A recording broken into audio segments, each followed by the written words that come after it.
tone, please leave a message. God, you call me by my name. The love you give me, I just can't deny. Okay, story time while we make candles. Yes, so I wanted to share exactly why this Christian candle collection was so important. Because a lot of times people just think, oh, she loves God. God blessed her. Let's talk.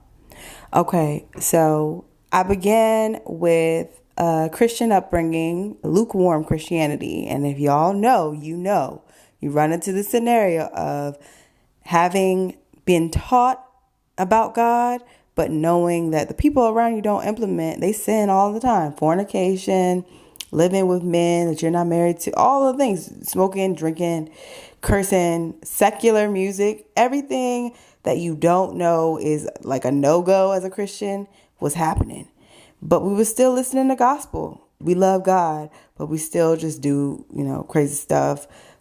And then from there, I learned that my grandmother was really superstitious. She used to have odd superstitions you can't even Google. Like she'd be like, don't let pennies come into your home. Because if the penny comes in your home, then that penny is actually going to determine the fate of your life. Or like it's bad luck. Or if a leaf comes in your house, it's bad luck. That's not Googleable. But yeah, she was a follower of God. She would put crosses and oil all over our beds and over our walls. So she knew God, but she just was so superstitious. I found out later on in life, this is called a generational curse. So her love of superstition brought me into an obsession with New Age. So I learned so much about myself in 2020 when I lost my job. I always say that 2020 was the year that the devil came for the lukewarm Christians. So we were isolated, so we had no other choice but to consume social media the same way. And there's no one around you to pray with you, because we all know the saying as when two or more come together in prayer, God is near. But if you're isolated and praying, God is a little bit further. And when you're isolated and you're on social media, you discover things you may have never even heard of. For me, that was everything New Age. I knew nothing New Age. I grew up in a family where we had problems with money, which now I know was a financial stronghold from a monitoring spirit. But outside of our struggles with money, I didn't know about witchcraft. I knew about hocus pocus on Disney or, going to Halloween. I didn't know that there are people in this world who are raised in families where they worship the devil. They wake up, they were born to a witch, born to a warlock. This is real. They read a devil Bible. They have Ouija boards to tell you your fate. They practice spells, voodoo, witchcraft on others who wrong them. They drive to random neighborhoods and just pray curses over those homes, breaking up homes, praying to break the homes up. And the only way they get in is if you don't have a strong faith and prayer life and you haven't repented to God.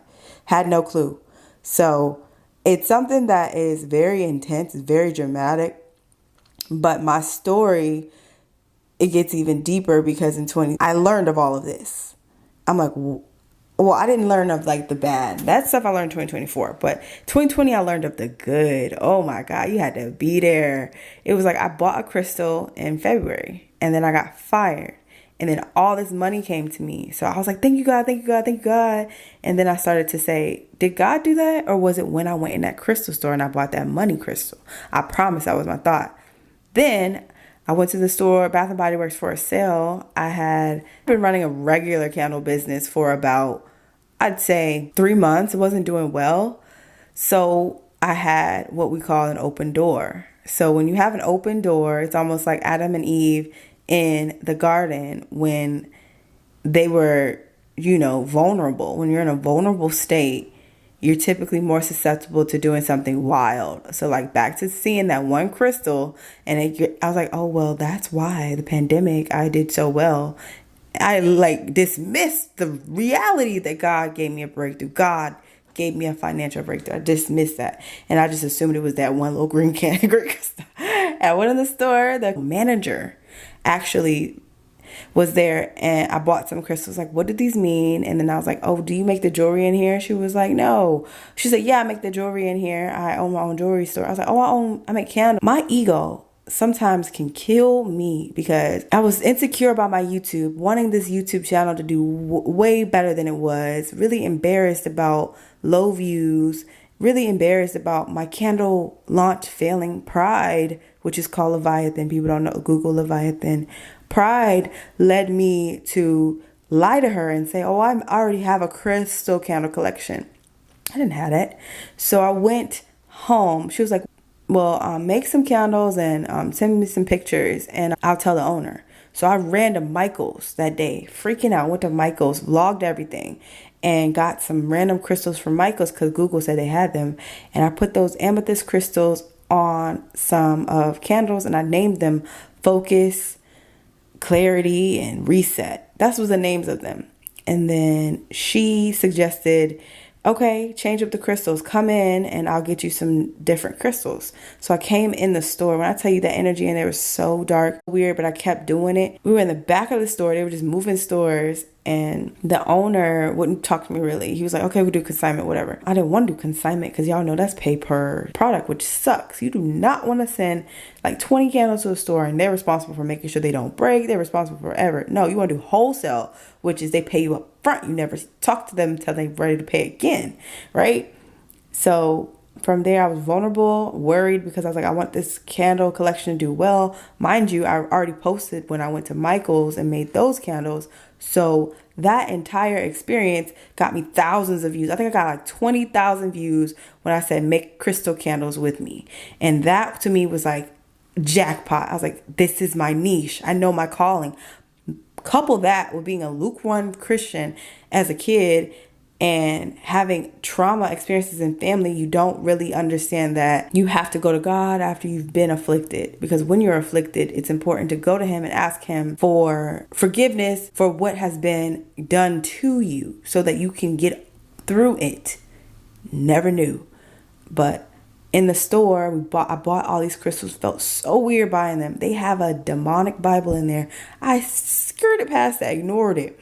And I just remember going ahead and actually, it was just so stupid. I just remember taking time to literally, I remember going home with all their crystals that I bought with my money and taking the time to make these candles for them. They gave me a check. I was happy, not knowing I wasn't even making a lot of money. And that was the gateway. From there, when you are marketing a product for a certain demographic, you begin to research what resonates with them. Even the word resonate came from New Age. I got so deep into the rabbit hole. Like, I know that I didn't even know the names of all the crystals at that time because I had a 9-to-5 and the devil couldn't really get to me because I was so focused on God, my 9-to-5, plus I had this little ego thing of like trying to prove that I could do YouTube. So he couldn't get to me all the way. He couldn't get me to memorize the crystals, but he did get me over time to start to hold crystals and hope that they would cause an outcome. So after selling crystal candles for so long, I'm telling people about this stuff. I don't use them. Some reason I started to hold this green aventurine candle or a crystal, which is like good luck. And I was like, oh, it's going to bring me luck. Or I would hold pyrite because that's the one I bought in 2020. I thought, oh, it brought me money, right? These are placebos. That is not the devil's the author of deception. This is a lie.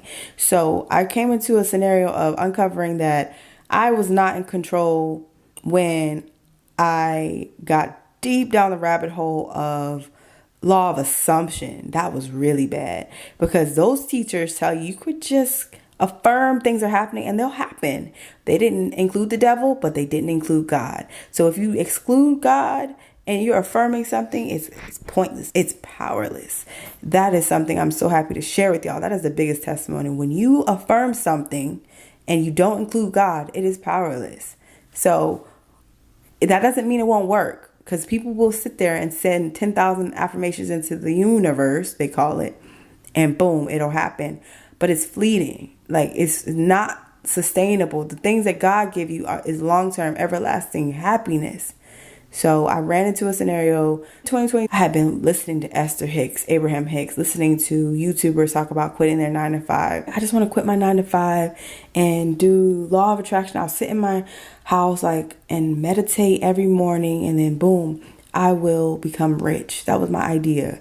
And I quit my 9 to 5, and it was the dumbest thing ever. First of all, I met a man who was in the New Age. He had a big old scorpion on his arm.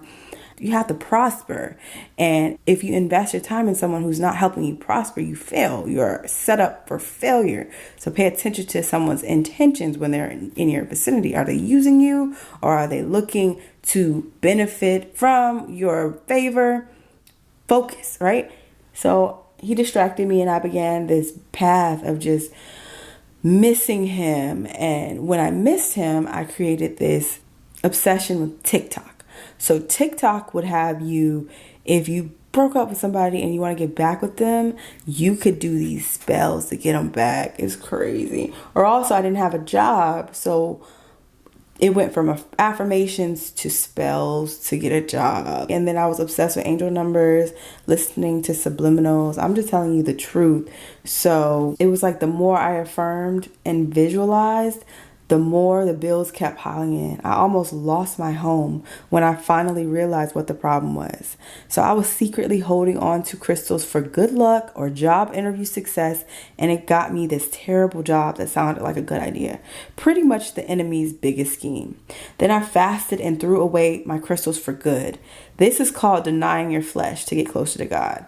I remember driving up there to throw away those crystals, and I saw 666, and I just feel like that's the mark of the beast, and it was like a sign like you're on the right track. So I threw them away, and then instantly I felt like a stronghold was lifted from me.